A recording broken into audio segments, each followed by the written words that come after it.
What if gumimik tayo?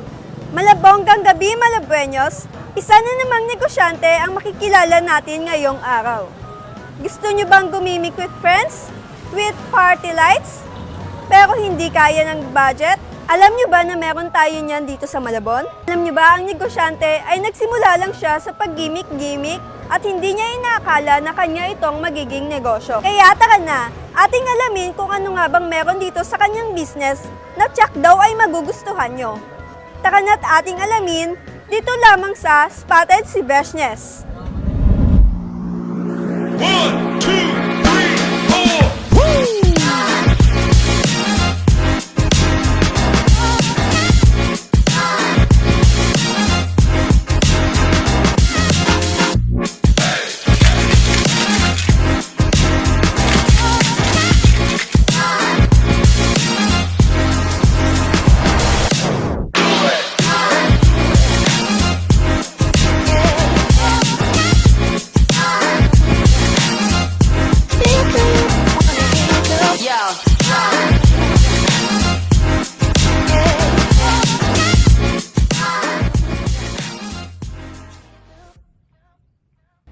Malabonggang araw, Malabueños, panibagong negosyante na naman ang ating makakasama ngayong araw at atin siyang kikilalanin at siya si Sir Melvin na may-ari ng Tipsy Chicks. Hello Malabueños ng Malabon TV. Magandang gabi sa inyo sa mga viewers and supporters ng Malabon TV. So sir, nakaka-curious po yung sa sinabi niyong Tipsy Chicks Resto Bar. Paano po ba nabuo yung pangalan na Tipsy Chicks Resto Bar? Linawin ko lang, yung chicks po is hindi po siya chicks or girls na iniisip ng ibang tao. Chicks po is partly chicken po siya. So mostly our special dishes po is mga chicken po. So may mga cuisines po kami ng mga iba't ibang luto po ng mga chicken like chicken fingers, chicken iberico. May mga pampulutan din po kaming mga sinaserve din. Dito sa Tipsy Chicks Resto Bar, hindi lang siya basta inuman or party-party, kundi pwede ka din ditong mag-food trip, no sir? Ibang mga putahe. So, ginawa namin siyang tipsy. Siyempre, pag umiinom ka, medyo nagtitipsy. At the same time, pwede kayong kumuha ng masarap na pulutan sa chicken namin. Ako sasabihin ni sir kasi maraming tipsy dito sa Malabon. Pwede rin. Basta dami na ngayon. Ay, madami na kasi meron na siyang tipsy bar. See.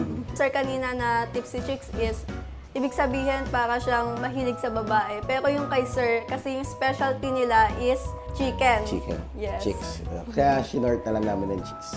Dito sa Barangay Ibaba, Malabon City, matatagpuan ang Tipsy Chicks Resto Bar. Sa labas pa lang ay mapapawaw ka na dahil sasalubong sa iyo ang kanilang package offer na budget-friendly. Open sila everyday from 6 p.m. to 4 a.m. at no entrance fee. Pagpasok pa lang ay siguradong mag-e-enjoy ka na dahil sa magandang ambience at sa mga nakadisplay na alak na talaga namang mapapamangha ka. Kung napawaw ka na sa labas nila, mas mapapawaw ka dito sa loob ng kanilang resto bar. Dahil sa napakagandang ambience nito sa loob, sabayan pa ng makukulay na ilaw, smoky effects, at napakagandang sounds na talagang mapapasabay ka sa beat. At health-friendly din ang kanilang resto dahil no smoking dito. Bukod sa napakalinis nilang CR, agaw pansin din ang kanilang powder area na napaka-instagrammable na perfect sa mga taong mahilig mag-mandatory mirror selfie. At syempre, hindi natin papalagpasin ang kanilang napakagandang VIP room na talaga namang goods na goods at perfect spot para sa ating special events sa live. Dahil ang ambience ng kanilang VIP room ay for barkada and perfect for family friendly. Talagang ma-enjoy nyo ang kanilang VIP room dahil ito ay napakalawak at may malalambot na sofa na talagang makakapag-relax ka habang nag-enjoy. Nag-range ang kanilang VIP room ng 3,000 to 5,000 pesos, minimum of 5 person to 15 person. Free use of video okay, Netflix, and beer pong table set. At syempre, pwede mo ring ma-enjoy ang kanilang alfresco habang nag-chill na may sariwang hangin. Medyo matrabaho lang siya kasi small detail lahat ng kailangan dito. Din sa mga customer. Tsaka may mga doubts din kasi kami talaga nung una kaya medyo na-delay yung pag-open namin. Siyempre, hindi namin alam kung mga tao, gano'n. Pero nung nag-open na kami, lakas lang ng loob. So far, marami naman good feedback. Kaya isa rin po to sa naging business nyo is dahil mahilig pong gumimik. Oo, dati kasi nung na-prime age ko, Kasi senior na ako eh. Joke lang. Hindi halata, Di ba? sir. So ano lang ako, nung prime age ko, mga 20s, yan. Lagi kami nasa gilikaan ng mga kaibigan ko. Siyempre, nung medyo nagkaka-age na, hindi na kami nakakalabas. So, ang ginawa ko, nag-business na lang kami ng resto bar.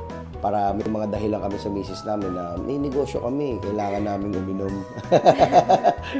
Pero sir, first number po muna ng age nyo. Joke lang, sir. One? Ay, 30 years old na ako. Nag-start ako sa pagiging businessman when I was in 23 years old. Iba't ibang klaseng mga negosyo ko. Pero so far, ito po yung pinaka-challenging para sa akin. Kasi mahilig ako dun sa hindi ko alam na business. Tapos pag-aaralan ko lang siya, saka ako siya i-implement. ang dami po walang ina-explore niyo, sir, ng mga business, no? Maganda po yun, no? Para mas lalong lumawak at mas lalong dumami yung pera. Yes, yung passion ko talaga sa mga business is nandun. So, wala nagtuturo sa akin nung una. Nag-self-study lang ako. Nung medyo natuto na ako, naghanap ako ng mentor na magtuturo sa akin. Which is, ngayon, naging family member na kami kasi ninong na namin siya sa kasal ng misis ko. Chinese-Filipino siya. Hello, Ninong. Kung napapanood mo to, thank you sa'yo. Saka sa ninang ko na Filipino-Chinese. Sila yung mga nagturo sa amin ng basic na pagnenegosyo, ano yung mga basic responsibilities na kailangan. Magaling talaga maghawak ng pera yung mga Chinese. Hindi maging kaibigan natin yung mga Chinese na yan. Yes. Kung masarap na pagkain at inumin ang usapan, syempre hindi sila papahuli dahil professional ang kanilang cook at mixologist. Share namin si Israel. And then sa bar area namin, mixologist namin si Mr. Edison. Mixologist. And then, bali, ito yung business partner ko isa, si Pat Jerry Cruz. Siya yung nag-handle sa kusina. Siya yung may background in culinary. Sa kusina namin, ito nga po siya. Si Johnny, ako chef namin. And then, ang head chef namin, si Sir Chef Daniel. Then, ito yung waiter namin isa, si Pachi.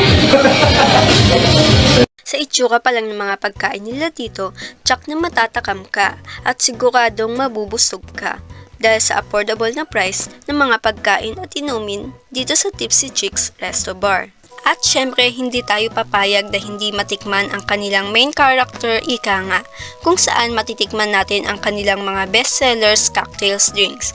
At ilan sa mga matitikman natin na bestsellers cocktails drinks dito sa Tipsy Chicks Resto Bars ay ang Tipsy Galaxy, Tipsy Surprise, and Mojito.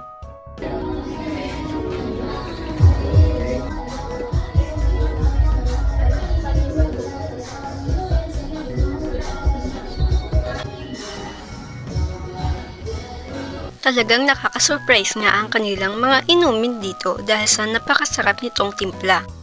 Special menu po niyan yun. Yes, so ang tawag dito sa dish namin is Tipsy Chicks.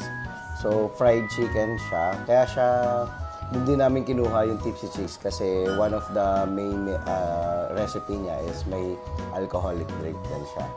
So hindi mo naman siya malalasahan yung alcoholic pero nagpapadagdag kasi yun sa lasa ng chicken namin. And then of course yung white sauce namin na homemade sa Tipsy Chicks and our gravy din. Lahat siya homemade. Baka malasing ka. Ang sarap ng Tipsy Chicks na special menu nila, sir, kasi yung pak-pak pa lang crunchy na. Sir, sino po yung nagluluto nito? Si Chef Daniel, siya ang head chef namin ng Tipsy Chicks. Mas din namin siya pinag-aralan yung pinaka-recipe niya before namin ma-perfect yung pinaka-total product namin. So, hard work and best effort yung ginawa namin dyan para ma-perfect yung dish na yan. So, sir, tama po ba yung narinig ko is chef? Chef Daniel, yeah. Ibig sabihin po is professional. Yes. Yan. So, kaya nag-ano pala. rin siya, nag-technique siya ng culinary. Chef Daniel kasi is one of our friends din talaga, si Chef. So, maaasahan mo yun sa luto. Kaya pala sobrang sarap ng luto nila. Lalo na yung sa chicken pa lang, masasatisfied ka na. Lalo pa dito, mabubusog ka na agad. At professional yung nagluto nila, ang bongga ng resto bar na ito. Hindi lang basta-basta resto bar kasi nag-hire talaga sila at mayroon silang kaibigan, or partnership na isang professional chef. At sure na sure kayo na masasarap yung pagkain dito kahit anong putahe pa yan. And most importantly, affordable. Yes, affordable. Pasok na pasok sa Malabueños natin. Malabueños nating mga kumipot. Yung kuripot ka pero gusto mo mag-cravings, dito ka na sa Yes, Tipsy dito. Chicks Resto Bar. Ayan, mag-enjoy ka na, magbubusog ka pa. Ano yung special dito sa Tipsy Chicks na kakaiba at wala sa ibang resto na babalik-balikan yung Tipsy Chicks Resto Bar? Sa comparative, siguro confident ako sa establishment namin in regards of services. So, importante kasi ang services ng mga empleyado in terms of giving service to our customers. Number 2 po is yung food.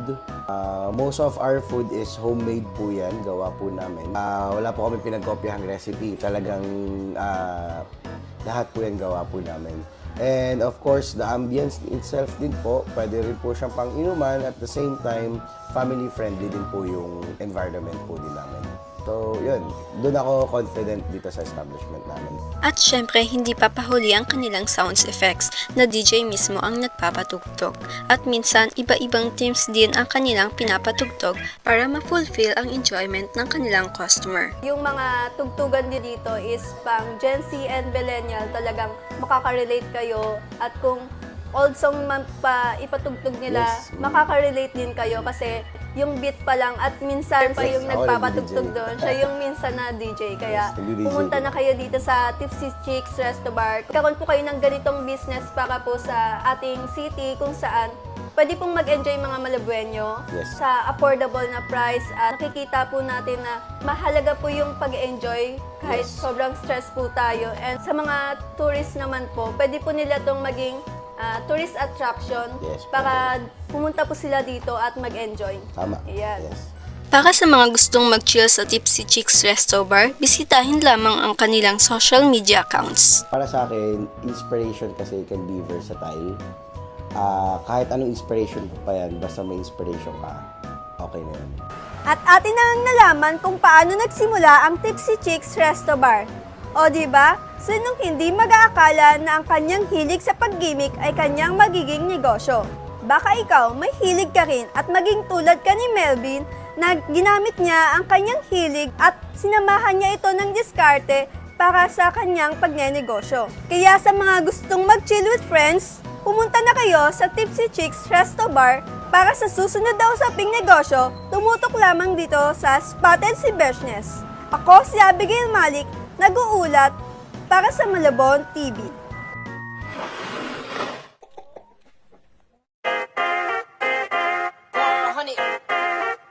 The number you have dialed is not available at present. Please leave your message after the beep. Yeah, trendsetter, whoa, league of my own, it don't get better. No, read what I wrote, I'm a bestseller. Yeah, reach for my goals, hit it dead center, hit it dead center. Bullseye, hit it the most, there's no missing. It's something like fish in a barrel, it's no different. Blindfold on me, I still got the most vision. Trendsetter told them before, but they don't listen. Better, bring a better bad because I'm bigger, better. Solo, single, selling several shows at every single second. Peter Piper, pick the pecker, pick a pepper. Trying to came to crush the competition, hope they get the message. Look, living it fast, spinning my M in the bag. I never go slow, thinking I'll crash. End up a thing in the past, they know I won't though. Big fish catching me, they gon' need a bigger boat. Ironic how the world stops when I spin a globe. Always showing up. Last year's song still holding up. See the name now and they know what's up. Price hit the top and it's going up. I'm a trendsetter. Whoa, league of my own, it don't get better. No, read what I wrote, I'm a bestseller. Yeah, reach for my goals, hit it dead center. Hit it.